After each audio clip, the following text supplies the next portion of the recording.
ნუ ეს პირველი ნასროლი იყო და დაბლა მოხდა რა. მეორე ზუსტად 10-იანში გავარტყი. თოფი არის მაგარი ზუსტი, იმიტომ რომ ესეთი იარაღი არ გინდა. ესეთი იარაღი პირველად რო ისვრი კარაბინი და ამდენი წლისა ესეთი კაი მიზანი რო აქვს, ის არის რა ქვია. კაი შედეგია რა, მე ეგრე ვფიქრობ. შორმანძილზეც არანაკლებად სიზუსტე ექნება. და თუ ესეთი იარაღი გაქვთ, შეგიძლიათ მერე უფრო მეტი ისროლოთ.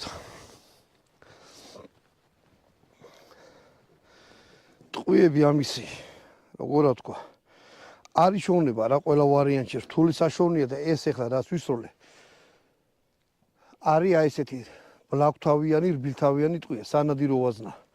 ამისი საბრძოლო ტყვიები იყო წვეტიანი. აი ესეთი რაღაცა მომრგვალებული და რაღაც არ იყო. აი შეხედეთ რანაირია, ანუ წვეტიანი იყო. მოკლედ, ნახეთ, მეგობრებო. ხმა კი აქვს ისეთი კარი კაცური და აი დავკეტე იარაღი აღარ ისვრის. ამით ამ იარაღის განხილვა დავამთავროთ. ვიცი რომ ბევრს შევშურდათ რომ ესეთი იარაღი მევისროლე. იმიტომ რომ მთელი ცხოვრება მას ნატრობდი, რომ მეთქი ეგ როგორ აღზმობენ მეთქი თავს მეორე მსოფლიო ომში. მთელი მეორე მსოფლიო ომი გაიარა ამ თოფმა და ეხლაც უშვებენ.